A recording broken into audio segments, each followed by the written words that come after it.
Selamat datang kembali di channel Dongeng Pengantar Tidur. Kisah yang akan aku ceritakan hari ini akan membawa kita ke sisi tergelap dari sifat manusia. Sebuah kisah nyata yang begitu mengerikan hingga melampaui imajinasi terliar kita. Apa yang dialami oleh seorang gadis muda yang ceria akan membuat hati kita semua hancur berkeping-keping. Jadi, pastikan kalian menonton sampai akhir, karena detail-detail yang akan terungkap nanti akan jauh lebih mengejutkan. Kisah kita hari ini terjadi di prefektur Saitama, Jepang. Saitama adalah sebuah prefektur yang terletak di sebelah tenggara Jepang, bagian dari wilayah metropolitan Tokyo yang luas. Di sudut tenggara prefektur ini, ada sebuah kota bernama Misato yang berjarak sekitar 20 km dari Tokyo dengan luas 30.000 km persegi. Dan disinilah, di kota kecil inilah, tragedi yang akan kita bahas dimulai.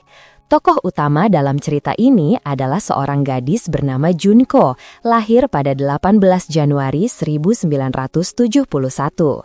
Saat insiden ini terjadi, usianya baru 17 tahun dan dia adalah seorang siswi di SMA Yashio Minami di prefektur Saitama.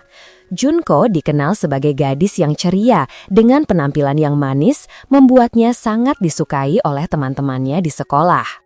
Dia berasal dari keluarga yang sederhana.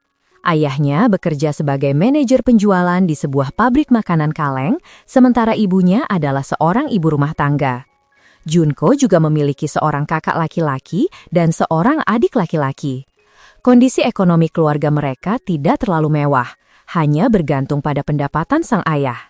Untuk meringankan beban ayahnya, Junko yang baik hati memutuskan untuk langsung bekerja setelah lulus SMA. Di luar jam sekolah, dia bekerja paruh waktu, kadang sebagai penjaga toko peralatan rumah tangga, kadang di pabrik plastik, semua demi membantu keluarganya.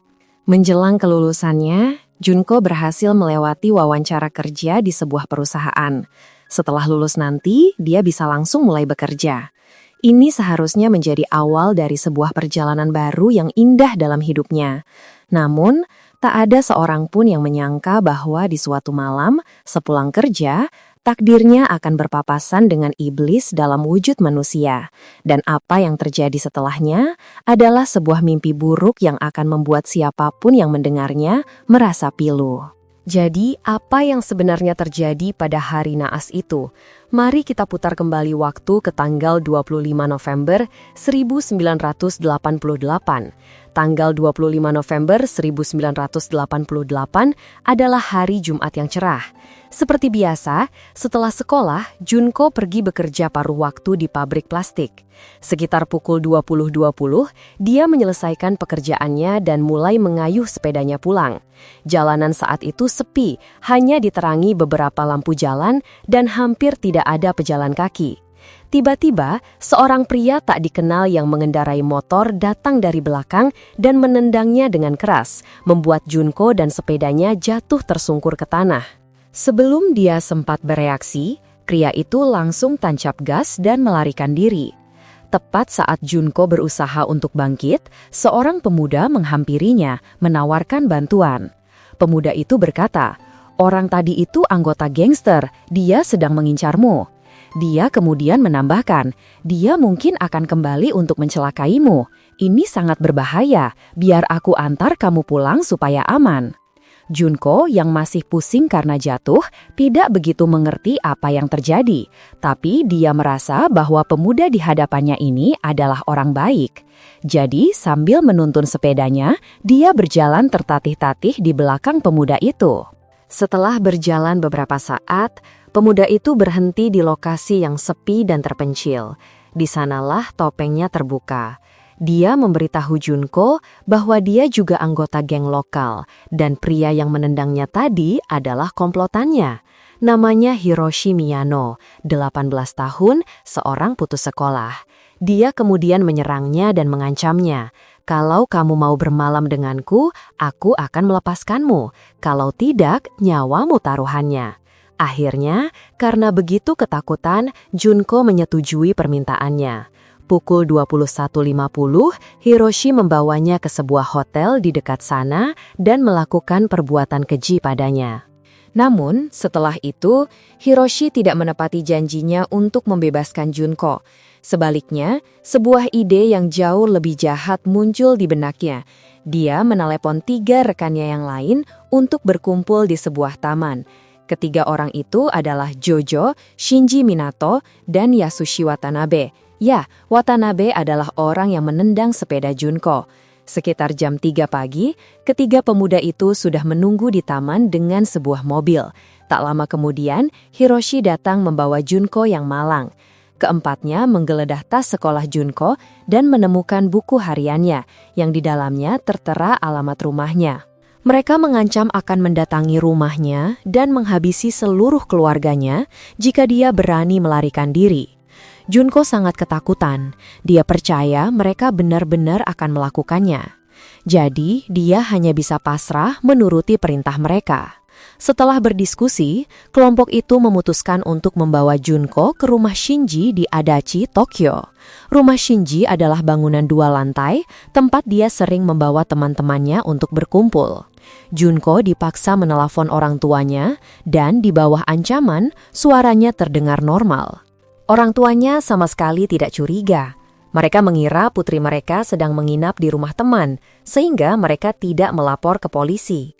2 hari kemudian, pada tanggal 28 November, keempat pemuda itu merasa bosan dan ingin bersenang-senang lebih jauh. Mereka mengundang 2 teman lagi untuk bergabung. Suara gaduh dari kamar atas menarik perhatian ayah Shinji yang baru saja pulang dari perjalanan. Ketika ditanya, Shinji berbohong dan mengatakan bahwa Junko adalah pacar barunya dan meminta ayahnya untuk tidak mengganggu mereka. Setelah itu, keenam pria itu secara bergiliran melakukan tindakan yang tidak manusiawi terhadap Junko. Karena terlalu takut, Junko hanya bisa menahan semuanya dalam diam, sebuah kepasrahan yang entah kenapa justru membuat keenam monster itu merasa sangat puas. Beberapa hari setelah itu, Junko terus-menerus dijadikan bahan permainan oleh mereka. Suatu hari, ketika ibu Shinji naik ke lantai 2 untuk membersihkan kamar, dia tanpa sengaja melihat Junko di sana. Dia tahu putranya sering membawa perempuan ke rumah, tetapi tidak menyangka gadis itu masih ada di sana. Karena itu, dia menyuruh Junko segera pulang. Namun, beberapa hari kemudian, dia masih melihat Junko di lantai 2. Setelah itu, dia memilih untuk diam dan tidak lagi menanyai putranya. Saat itu bulan Desember, udara di luar sangat dingin. 4 pemuda itu sering berkumpul di rumah Shinji untuk bersenang-senang. Mereka bahkan memaksa Junko menari mengikuti musik tanpa pakaian. Dan ada saat di mana mereka menyuruhnya berdiri di balkon lantai 2 meski cuaca begitu dingin. Akibatnya, Junko jatuh pingsan karena tubuhnya tak kuat menahan hawa dingin. Hari-hari berikutnya, Junko harus menghadapi permintaan mereka yang semakin berlebihan dan tak masuk akal. Untuk mencegah orang tua Junko melapor ke polisi, Hiroshi sesekali menyuruh Junko menelpon ke rumah agar orang tuanya tidak curiga. Karena melihat Junko menurut, mereka semakin berani menekannya. Jika lelah, salah satu dari mereka akan tinggal untuk mengawasi Junko, sementara yang lain pergi mencari makanan lalu kembali melanjutkan permainan mereka. Ketika kembali, Hiroshi bahkan menggunakan kamera untuk merekam semua kejadian dan memaksa Junko menontonnya. Suatu hari, Hiroshi mengatakan bahwa ayah Junko meninggal mendadak dalam sebuah kecelakaan. Melihat Junko sedih, ia justru menjadikannya bahan olokan dan berkata bahwa itu hanya lelucon. Kelompok itu terus melontarkan perkataan serupa untuk menyakiti hatinya. Pada masa itu, salah satu dari mereka sempat berniat melepaskan Junko, tetapi niat itu ketahuan dan langsung dicegah dengan ancaman. Setelah itu, penderitaan Junko pun berlanjut. Dalam keadaan tertekan, Junko sempat berteriak minta tolong. Namun, orang tua Shinji yang berada di lantai bawah hanya mendengar tanpa berani bertindak karena takut pada para pemuda itu. Tanggal 7 Desember 1988, hari ke-13 sejak Junko dikurung, 6 pemuda itu tertidur setelah begadang semalaman. Junko yang sudah sangat menderita secara fisik dan mental mencoba mengumpulkan tenaga, mengenakan pakaian, turun ke lantai 1, lalu menelpon polisi. Sayangnya, sebelum sempat menjelaskan, Hiroshi muncul dari belakang. Dengan marah, dia menutup telepon itu, menyeret Junko kembali ke lantai 2, lalu menelpon operator untuk mengatakan bahwa barusan hanyalah lelucon teman-temannya. Setelah itu, dia naik kembali, menuangkan bensin ke kaki Junko, lalu menyalakan api. Luka bakar yang parah membuat Junko tak bisa berjalan. Melihat itu, yang lain pun meniru dan menyakiti bagian tubuhnya yang lain. Luka-luka di tubuh Junko memburuk, bernanah, dan menimbulkan bau karena tidak diobati. Keluarga Shinji sebenarnya sadar ada sesuatu yang tidak beres, tetapi mereka memilih tutup mata karena takut pada para pemuda itu. Kakak Shinji yang juga tinggal di lantai 2 mengetahui kondisi Junko, tetapi ia pun tidak berani melapor ke polisi, hanya sesekali memberinya susu, roti, atau makanan lain. Karena luka bakar parah, Junko tidak bisa berjalan. Ia hanya bisa berbaring di lantai dan buang air di tempat itu juga. Beberapa dari mereka menggunakan kamar itu untuk makan dan tinggal, sehingga merasa terganggu dengan kondisi Junko. Bahkan, mereka memaksanya melakukan hal-hal menjijikan yang membuatnya semakin tertekan. Perlahan, makanan yang diberi padanya semakin sedikit. Ada hari-hari ketika ia hanya mendapat 1 kotak susu, sepotong roti, atau bahkan tidak diberi makan sama sekali. Hiroshi masih tega memukul Junko hanya karena ia tak sengaja mengotori lantai. Mereka terus menendang wajahnya hingga wajahnya bengkak dan berubah bentuk, dan mereka justru merasa puas melihat penderitaannya. Saat itu, kondisi Junko sudah sangat lemah. Bagi mereka, Junko hanya dijadikan sarana untuk melampiaskan kesenangan. Namun, ketika tubuhnya sudah kotor, berbau, dan tidak bisa lagi memenuhi keinginan mereka, mereka tetap tidak mau melepaskannya karena takut ditangkap polisi. Dari situ, lahirlah sebuah rencana yang lebih kejam dari sebelumnya. Pada hari ke-41 penyekapan, sekitar pukul 6.30 pagi, Hiroshi datang ke rumah Shinji dengan wajah murka. Malam sebelumnya, ia kalah besar saat bermain judi dan kehilangan lebih dari 100.000 yen. Dengan perasaan kesal, ia menyalurkan amarahnya kepada Junko yang saat itu terbaring lemah di lantai. Kesadarannya sudah sangat kabur. Ia bahkan sulit bersuara. Kakinya sudah membusuk hingga tak bisa lagi digerakkan. Meski sudah menyerangnya, Hiroshi belum puas. Ia mengambil beban besi bulat dengan batang logam seberat hampir 2 kilogram. Lalu bersama yang lain memukul perut Junko dengan benda itu berulang-ulang selama 2 jam. Keesokan paginya, pada tanggal 5 Januari, mereka menemukan Junko sudah tidak bernyawa lagi. Mereka sepertinya sudah siap untuk situasi seperti ini. Hiroshi pergi mencari sebuah truk dari tempat kerja lamanya dan mencuri pasir, semen, dan batu bata dari toko bahan bangunan di dekat sana. Selain itu, dia juga mencuri sebuah drum besi berdiameter 60 cm dan tinggi 90 cm dari sebuah lokasi konstruksi. Pertama-tama, mereka membungkus Junko dengan selimut lalu memasukkannya ke dalam koper. Kemudian, mereka membawa koper itu ke sebuah lahan kosong dan memindahkan tubuhnya ke dalam drum besi. Hiroshi adalah orang yang sangat percaya pada hal-hal gaib. Dia percaya bahwa Junko akan berubah menjadi arwah penasaran dan kembali untuk membalas dendam. Karena itu, dia memasukkan sebuah kaset video ke dalam drum itu. Isinya adalah sebuah serial drama Jepang berjudul Capung. Ini adalah drama favorit Junko. Selama disekap, Junko sering sekali menyebut-nyebut drama ini. Setelah itu, mereka mengaduk semen dan menuangkannya hingga drum itu terisi penuh. Terakhir, mereka menutupnya rapat-rapat dengan selotip. Pukul 8 malam, kelompok itu berkendara menuju Teluk Tokyo, berniat untuk membuang drum itu ke laut. Namun, karena jalanan macet dan ada polisi lalu lintas yang mendekat untuk melakukan pemeriksaan, mereka mengubah arah menuju Taman Pesisir Wakasu dekat Teluk Tokyo. Di sana, mereka melempar drum itu ke sebuah area berumput di pinggir jalan untuk menghilangkan barang bukti. Mereka mencuci mobil hingga sangat bersih, lalu kembali ke rumah Shinji dan menghancurkan semua barang yang berhubungan dengan Junko. Pada tanggal 23 Januari 1989, 18 hari setelah Junko meninggal, Hiroshi dan Jojo ditangkap polisi karena melakukan tindak asusila terhadap seorang gadis lain. Awalnya, mereka mengira polisi telah menemukan jasad Junko, sehingga mereka mulai menceritakan beberapa detail tentangnya. Baru kemudian mereka sadar bahwa mereka ditangkap untuk kasus yang sama sekali berbeda. Keduanya lalu mengakui kejahatan mereka dalam kasus yang sedang diselidiki itu dan ditahan di Lembaga Pemasyarakatan Remaja di distrik Adachi, Tokyo. Berdasarkan pengakuan mereka, polisi merasa ada yang janggal dan curiga bahwa mereka mungkin terlibat dalam kasus lain, sehingga polisi melakukan penggeledahan di kediaman keduanya. Pada 29 Maret 1989, 2 bulan setelah kematian Junko, 2 orang penyelidik datang ke rumah Hiroshi dan menemukan beberapa pakaian dalam wanita. Karena itu, mereka yakin Hiroshi terlibat dalam beberapa kasus lain. Segera setelah itu, polisi menginterogasi Hiroshi dan Jojo secara terpisah.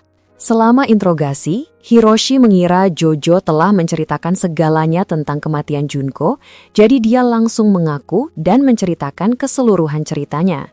Keesokan harinya, 30 Maret 1989, kasus ini secara resmi diselidiki. Berdasarkan lokasi yang diberikan Hiroshi, polisi akhirnya menemukan sebuah drum besi. Junko ditemukan dalam kondisi yang sudah membusuk dan tidak dapat dikenali lagi. Akhirnya, polisi mengonfirmasi identitasnya melalui perbandingan sidik jari. Hasil otopsi forensik menunjukkan hasil yang sangat mengerikan. Wajahnya rusak parah, hampir semua giginya patah, dadanya dipenuhi jarum baja, dinding ususnya pecah, dan rambutnya rontok hingga hanya menyisakan kulit kepala. Rahimnya hancur oleh benda asing, dan beberapa pecahan kaca juga ditemukan di dalam tubuhnya. Dan yang lebih menyedihkan, dia sedang hamil. Melalui lokasi panggilan telepon yang dilakukan Junko kepada orang tuanya, polisi melacak rumah Shinji dan berhasil menangkap seluruh kelompok pemuda itu, termasuk kakak laki-laki Shinji. Dengan demikian, total 7 orang diadili. Dari 4 pelaku awal, Hiroshi adalah pelaku utamanya. Usia mereka semua berkisar antara 16 hingga 18 tahun. Ini adalah kasus kejahatan remaja yang sangat-sangat serius. Polisi kemudian menyelidiki lebih dalam latar belakang masing-masing pelaku, dan inilah yang mereka temukan. Tersangka Hiroshi Miyano, 18 tahun. Ayahnya adalah seorang direktur sekuritas dan ibunya seorang guru piano. Latar belakang keluarganya bisa dibilang cukup berada. Karena orang tuanya sibuk bekerja, dia dibesarkan oleh neneknya sejak kecil. Baru setelah lulus sekolah dasar, Hiroshi kembali tinggal bersama orang tuanya. Karena kurangnya perhatian sejak kecil, hubungan antara Hiroshi dan orang tuanya tidak harmonis. Untuk menebusnya, orang tua Hiroshi selalu memaafkan kesalahannya dan berusaha keras memenuhi semua kebutuhan materi dan keuangannya. Di sekolah menengah, dia masuk ke klub judo dan mempelajari beberapa teknik bela diri yang sering dia gunakan untuk menindas teman-teman sekelasnya. Pada bulan Maret 1988, Hiroshi putus sekolah dan mulai bergaul dengan orang-orang jahat di masyarakat. Melihat hal itu, keluarganya memintanya untuk menjauhi teman-temannya dan menyuruhnya bekerja di sebuah perusahaan bahan bangunan. Tetapi dia sama sekali tidak mau mendengarkan. Dalam sebuah pertengkaran hebat, dia bahkan tega memukul ibunya. Ayahnya yang mengetahui hal itu langsung mengusirnya dari rumah. Setelah itu, dia mengumpulkan sekelompok pemuda nakal yang putus sekolah dan membentuk sebuah organisasi bernama Asosiasi Pemuda Ekstrem. Dia menjadi bos geng dan hidup dari hasil pemerasan dan perampokan. Tersangka Jojo, 17 tahun, adalah anak buah Hiroshi. Ayahnya adalah seorang pekerja transportasi dan ibunya bekerja di sebuah hotel. Orang tuanya bercerai ketika dia baru kelas 3 SD. Setelah itu, dia tinggal bersama ibunya. Di sekolah menengah, dia bertemu dengan Hiroshi, lalu dengan cepat putus sekolah dan bergabung dengan organisasi yang didirikan oleh Hiroshi. Tersangka berikutnya adalah Shinji Minato, 16 tahun. Ayahnya adalah direktur administrasi rumah sakit, sementara ibunya seorang perawat di rumah. Orang tuanya sering sekali bertengkar. Setelah setiap pertengkaran, sang ayah akan melampiaskan amarahnya pada Shinji dan kakak laki-lakinya. Tumbuh di lingkungan yang penuh kekerasan seperti itu membuat karakternya menjadi semakin pemarah dan dia sering menyerang teman-teman sekelasnya. Suatu hari, sepeda motor kakak Shinji dicuri. Untuk mendapatkannya kembali, dia meminta bantuan Hiroshi. Keduanya pun perlahan-lahan menjadi teman baik. Terkadang, untuk menghindari pukulan ayahnya, dia akan mengajak geng Hiroshi untuk bermain di rumahnya. Ayah Shinji sangat tidak nyaman dengan kelompok itu, tetapi dia tidak berani melakukan apa-apa terhadap mereka. Seiring berjalannya waktu, sang ayah pun akhirnya mengabaikan Shinji. Ibunya juga merasa tidak berdaya dan tidak banyak ikut campur dalam urusan putranya. Tersangka terakhir adalah Yasushi Watanabe, 17 tahun. Orang tuanya telah bercerai sejak dia masih kecil. Dia tinggal bersama ibu dan kakak perempuannya. Sang ibu bekerja di sebuah salon kecantikan dan seringkali sangat sibuk dengan pekerjaannya. Setelah masuk SMP, Hiroshi ternyata mulai mendekati kakak perempuan Yasushi. Begitulah cara mereka berdua akhirnya saling mengenal. Kejahatan yang telah mereka lakukan seharusnya diadili berdasarkan standar orang dewasa. Ini adalah sebuah kejahatan besar dan sangat keji yang belum pernah terjadi sebelumnya dalam sejarah kriminal Jepang. Motif kejahatan para terdakwa sungguh brutal terhadap korban. Dia harus menanggung penderitaan yang bahkan tidak bisa dibayangkan oleh orang normal.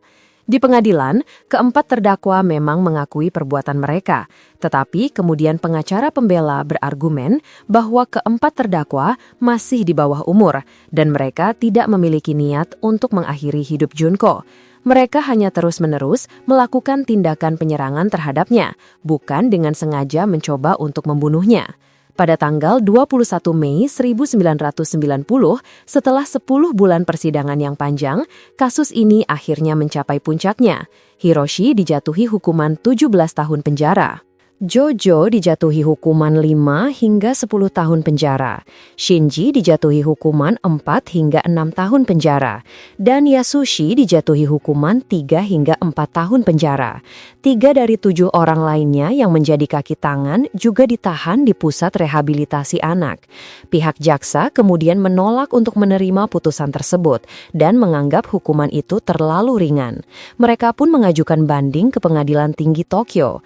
Pada tanggal 12 Juli 1990, setahun kemudian, Pengadilan Tinggi Tokyo mengeluarkan putusannya. Kecuali Jojo yang tetap dengan vonis lamanya, hukuman 3 orang lainnya dinaikkan.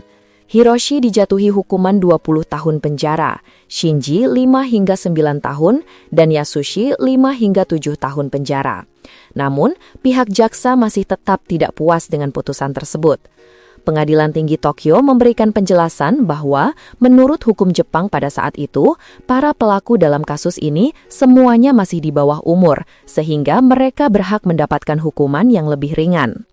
Setelah putusan dijatuhkan, orang tua dari keempat terdakwa berharap agar mereka dan anak-anak mereka bisa berlutut untuk meminta maaf kepada keluarga Junko, berharap keluarga Junko memberi mereka kesempatan untuk berubah, tetapi permintaan itu ditolak mentah-mentah. Berdasarkan perintah pengadilan perdata, Ibu Hiroshi menjual rumahnya untuk mendapatkan 50 juta yen, sekitar 5,2 miliar rupiah dengan kurs saat ini, untuk memberikan kompensasi kepada keluarga Junko. Melalui pengacaranya, ayah Jojo mengirimkan sebagian besar penghasilannya ke rekening bank yang dikelola oleh pengacara tersebut. Orang tua Shinji juga mengetahui tentang insiden itu, tetapi mereka tidak didakwa. Keluarga Junko tidak puas dengan hal itu, sehingga mereka mengajukan gugatan perdata terhadap orang tua Shinji. Dan pada akhirnya orang tua Shinji juga harus memberikan kompensasi atas perbuatan putra mereka. Pada tahun 1995, Yasushi, salah satu dari 4 pelaku, dibebaskan setelah menyelesaikan masa hukumannya. Karena sering dibuli di dalam penjara, ia mengalami fobia terhadap manusia. Setelah bebas, ia menjadi seorang yang sangat penakut dan hanya menghabiskan waktunya di rumah. Pada tahun 1997, Shinji dibebaskan. Dia meninggalkan kota Misato bersama keluarganya, tetapi tidak bisa mendapatkan pekerjaan. Pada bulan Agustus 2018, ia kembali ditangkap karena melakukan penganiayaan dan dijatuhi hukuman 18 bulan penjara. Pada tahun 1999, Jojo dibebaskan. Setelah bebas, ia mengganti namanya menjadi Joni Saku dan segera menikah dengan seorang wanita. Namun, pada tahun 2003, ia kembali ditangkap polisi karena kejahatan lain dan dijatuhi hukuman 4 tahun penjara. Pada tahun 2009, Hiroshi dibebaskan dengan status pembebasan bersyarat dan mengubah namanya menjadi Yokoyama Hiroshi. Setelah keluar dari penjara, pada tahun 2013, ia kembali ditangkap karena kasus penipuan. Kasus ini adalah salah satu kasus paling mengerikan dalam sejarah kejahatan remaja di Jepang. Keempat pelaku utama melakukan kejahatan keji saat mereka masih di bawah umur, dan setelah keluar dari penjara, mereka semua kembali mengulangi kejahatannya. Padahal sebelum hukuman dijatuhkan, mereka sempat bersumpah tidak akan pernah melakukan kejahatan lagi. Segera setelah kasus ini terungkap, masyarakat Jepang dilanda perdebatan sengit tentang hukum kejahatan remaja. Banyak yang berpendapat bahwa batas usia minimum untuk pertanggungjawaban pidana harus diubah.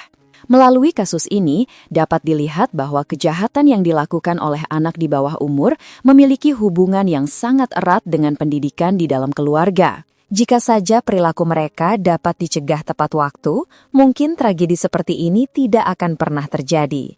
Meskipun puluhan tahun telah berlalu, ini pastinya adalah salah satu kasus yang paling menghantui dalam sejarah kriminal Jepang. Video hari ini berakhir di sini. Jika kalian merasa konten ini bermanfaat, jangan lupa untuk menekan tombol like, subscribe, dan bagikan video ini. Kami juga ingin sekali mendengar pemikiran kalian, jadi tinggalkan komentar di bawah ya. Sampai jumpa di video berikutnya dari Dongeng Pengantar Tidur. Sampai jumpa!